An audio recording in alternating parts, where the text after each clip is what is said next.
আমি কয়েকটা বিষয় যাতে আমাদের হাউস থেকে আমরা কেন্দ্রীয় সরকারের কাছে বলতে পারি এবং রাজ্যের মধ্যেও আগামী দিন এই আমাদের ইকোনমি রেস্টোরেশন এবং যে সমস্ত ফ্যামিলিগুলো ভিকটিম হয়েছে, ক্ষতিগ্রস্ত হয়েছে, 100% কম্পেনসেশন তো কখনই দেওয়া যায় না, কিন্তু অ্যাটলিস্ট তারা সেরকম ভাবে উঠে দাঁড়ানোর সুযোগ তারা পায় ব্যবস্থা করার জন্য আমি সুনির্দিষ্টভাবে কয়েকটা প্রস্তাব রেখে দিয়েছি।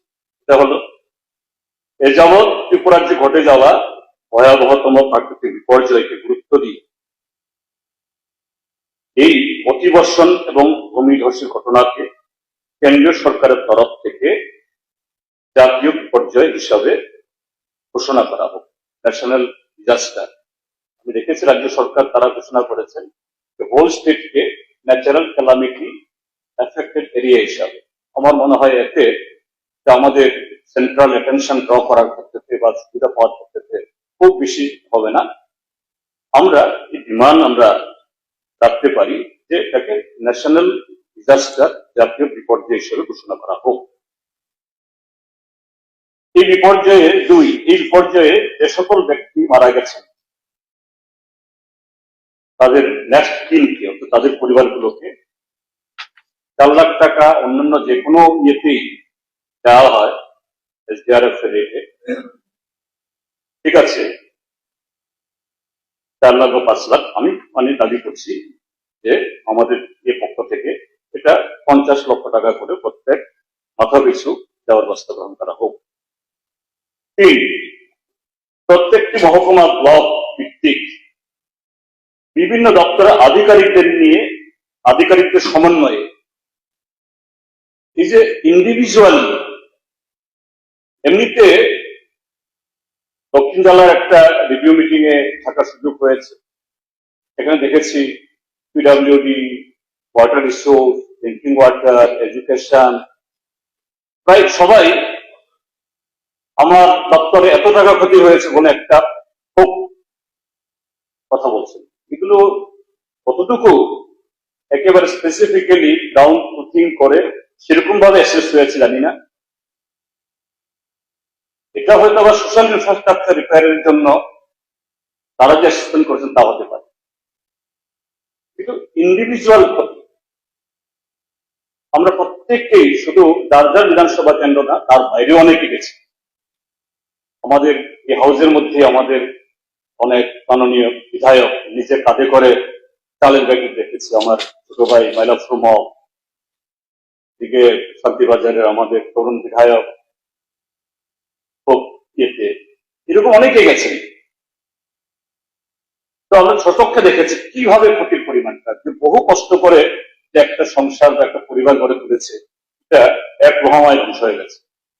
কাজেই প্রত্যেকেই যাতে সেরকম ভাবে তার ক্ষতি অনুসারে একটা পর্যাপ্ত ইয়ে পায়, তার জন্য যে প্রত্যেক মহকুমাতেই বা ব্লক ভিত্তিক হতে পারে কয়েকটা দপ্তর, বিশেষ করে কৃষি উদ্যান, রাজস্ব, গ্রাম উন্নয়ন পঞ্চায়েত এবং বন ইত্যাদি, তারা বাড়ি বাড়ি গিয়ে যে ফ্যামিলিগুলো কি ধরনের এফেক্টেড হয়েছে, ক্ষতি হয়েছে, এটা নিরূপণে একটা যেন টাস্ক ফোর্স হয়।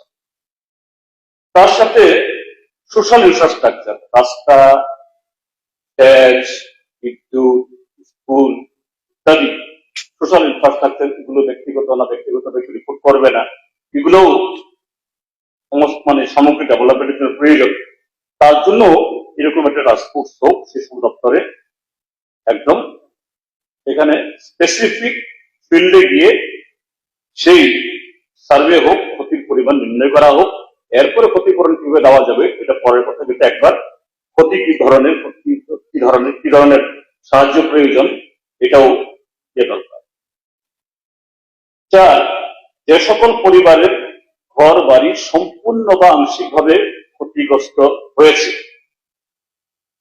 তাদের সকলকে প্রধানমন্ত্রী আবাস যোজনা প্রকল্পে হয়তোবা গেল বছর বা তার আগের বছরেই তারা ঘর পেয়েছেন বা ঘর নির্মাণ করছেন, কিন্তু অসম্পূর্ণ, এবং এটাই আবার ভেঙে গেছে, তার সাথে তার আরো অন্যান্য ঘর ইত্যাদি এগুলো সব মাটিতে শুয়ে গেছে। কাজে শুধু তার সেই ঘরটা যেটা নির্মাণ করছে এটা সম্পূর্ণ করা না বা নতুন ঘর তৈরি করা না, শুধু একটা এই পিএমআই ঘর দিয়ে একটা পরিবার থাকতে পারে না, তার যে সাইজ তার আরো এরকম লাগে। তো সবটা করতে গেলে পরে আমার প্রস্তাব হলো এই সমস্ত ক্ষতিগ্রস্তদের প্রত্যেকে নতুন একটা ঘর, তার সাথে কেউ কেউ হয়তো বা নতুন ঘর তৈরি করবে না, তার পুরনো ঘরটা একটু মেরামত করলে হবে, তাকে একটা ঘরের যে এখন ইউনিট কস্ট 1,30,000 না কত হাজার টাকা জানি, সেই হিসাবে একটা আনটাইড অ্যামাউন্ট, বাদনহীন। আমি আনটাইড কেন বলছি, এখন যেমন এরকম পিএমআই ঘর তৈরি করতে গেলে পারে সেখানে নানা ধরনের সরকারি ফর্মালিটিস, ফর্মালিটিস মানতেই হবে। কিন্তু এখন পুরনো একটা ঘর মেরামত করতে গেলে পরে কিভাবে তার ফর্মালিটিস কি হবে, কিভাবে তার এই কি বলে সরকারি যে অ্যাপস আছে সেই অ্যাপসের মাধ্যমে এটাকে জাস্টিফাই করবে।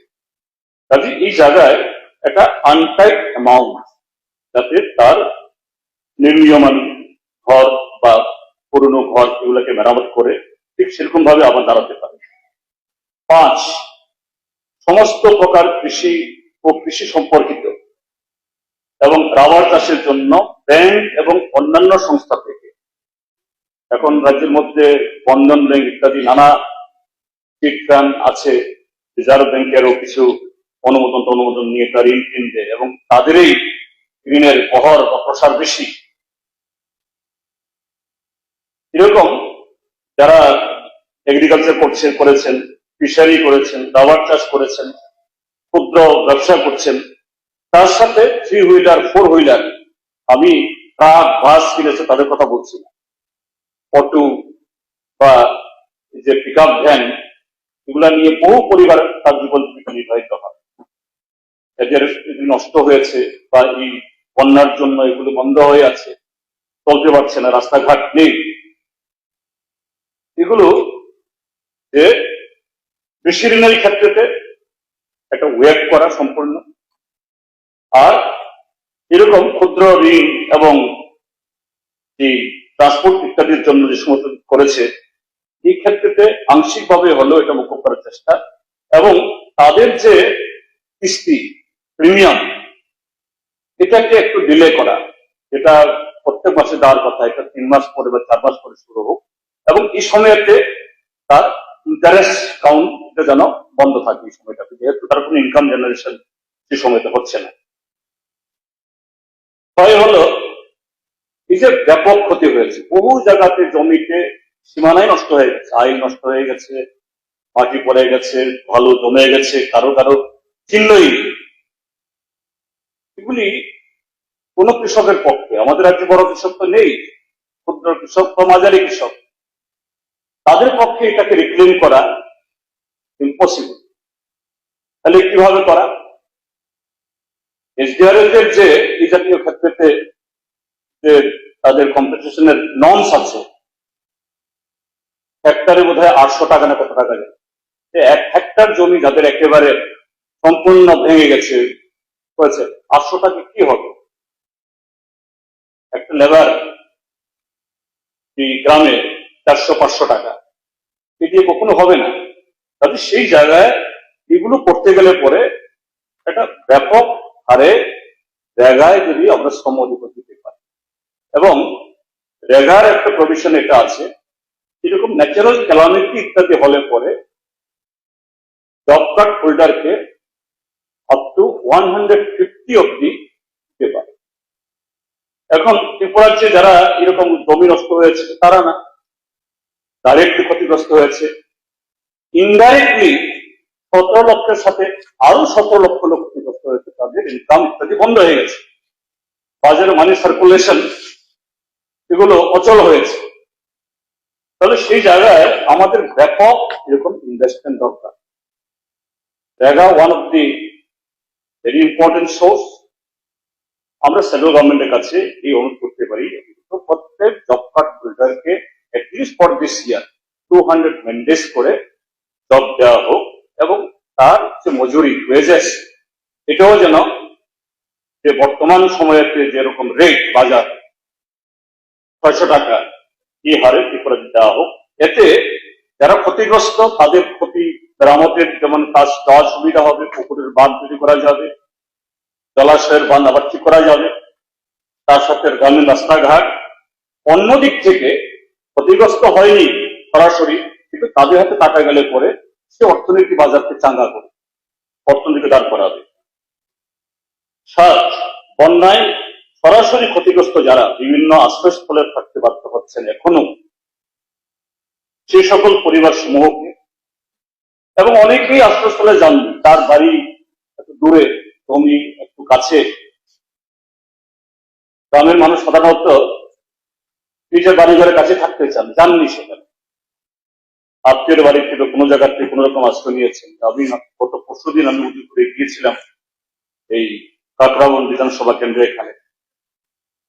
এখানে কাকরাবনের আগে থেকেই শুরু করে অসংখ্য পরিবার, রাস্তার উপর, রাস্তাটা একটু উঁচু, এখানে তাঁবু খাটিয়ে তারা থাকছে।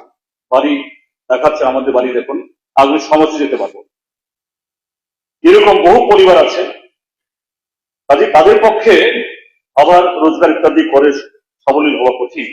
অন্তত আগামী 6 মাস বিনামূল্যে তাদের রেশন প্রদান করা, আর প্রায়োরিটি গ্রুপ, প্রায়োরিটি গ্রুপ যারা 5 কিলো চাউল পায়, এটা যেন কন্টিনিউ থাকে আরো তাদের জন্য। না, এটা যেমন, আচ্ছা ঠিক আছে। তারপর 8, বন্যা পরবর্তী পরিস্থিতিতে জলবাহিত রোগ ও অন্যান্য পরিবেশজনিত সমস্যার মোকাবেলায় ছাত্রছাত্রী ও বিভিন্ন স্বেচ্ছাসেবী প্রতিষ্ঠানকে যুক্ত করে স্বাস্থ্য ও পরিবেশ সংক্রান্ত ব্যাপক কর্মসূচি গ্রহণ করে। কারণ এখন পোস্ট ফ্লাড সিচুয়েশনে ভেক্টরবোর্ন জলবাহিত রোগ এটা প্রাদুর্ভাব হবেই। যতই আমরা আত্মতুষ্টি হই যে না এই ব্যবস্থা গ্রহণ করছি, সেটা করছি, এটা যথেষ্ট না। এটা সবাইকে ইনভলভ করে আরো ব্যাপক এই কর্মসূচি গ্রহণ করা। 9, বন্যা ও ভূমিধসে এই বিশাল ধ্বংসলীলা থেকে রাজ্যের মানুষের জীবন জীবিকাকে পুনরায় সাবলীল করে তোলা এবং রাজ্যের অর্থনীতিকে দাঁড় করানোর জন্য কেন্দ্রীয় সরকারকে প্রাথমিকভাবে গত 24 তারিখে মাননীয় মুখ্যমন্ত্রী বলেছেন 17 লাখ পপুলেশন এফেক্টেড হয়েছে, এবং প্রাথমিক তার অ্যাসেসমেন্টে 15,000 crore ক্ষতি হয়েছে। এটা ইন্ডিভিজুয়াল এবং সোশ্যাল ইনফ্রাস্ট্রাকচার সহ, এবং এটা আরো বেশি হবে। রাস্তাঘাট দশে, ন্যাশনাল হাইওয়ে হয়তো বা এনএচআর তারা করবে, কিন্তু স্টেট হাইওয়ে, রুরাল আরডির যে সমস্ত করেছে, পিস করেছে, এগুলো তো আর এই হাইওয়ে করবে না। কাজে এগুলি সবটাই, এবং আমি যে সমস্ত সাহায্যের কথা বললাম, এগুলো করতে গেলে পরে রাজ্যের হাতে আরো অনেক টাকা দরকার। কেন্দ্রীয় সরকারের কাছে এই দাবি উত্থাপন করা, অন্তত প্রাথমিকভাবে 15,000 crore ত্রিপুরা রাজ্য সরকার হাতে দেওয়া হোক, যাতে টোটাল এই কাজগুলো করতে পারে। লাস্ট স্ট্যান্ড যেটা হলো যে ভবিষ্যতে প্রাকৃতিক দুর্যোগ মোকাবেলায় সাধারণ মানুষ যাতে আরো কার্যকরী ও অগ্রিম ভূমিকা গ্রহণ করতে সুবিধা হয়, তার জন্য সংশ্লিষ্ট আবহাওয়া সতর্কীকরণ কেন্দ্র, আমি কথাটা বারবার বলছি, কারণ এবার যে এরকম হবে, এর যে ওয়ার্নিং এ, এটা ত্রিপুরা রাজ্যের মানুষ সেভাবে সতর্কীকরণ করা যায়নি। যে কারণে অ্যাডমিনিস্ট্রেশনও দেখা গেছে এরাও আনপ্রিপেয়ার্ড, ভেরি মাচ আনপ্রিপেয়ার্ড। তো এই ক্ষেত্রে আবহাওয়া দপ্তরের ভূমিকা খুব প্রয়োজন। সর্বোপরি আবারও বলছি যে এরকম একটা বন্যা সবাইকেই একসাথে হাত ধরাধরি করে যাতে প্রত্যেক মানুষ, ক্ষতিগ্রস্ত মানুষ, তার কাছে রাহত পৌঁছে উঠে দাঁড়াতে পারে, সেই ক্ষেত্রে সরকার আরো কন্ডিউসিভ, আরো বেশি পিপলসের ইনভলভমেন্ট যাতে ইনশিওর করা যায়, সর্বক্ষেত্রে উদার মনোভাব নিয়ে তারা এগিয়ে আসে। এটাই আমি আমার প্রস্তাব রাখলাম। আশা করি এই হাউস ধন্যবাদ।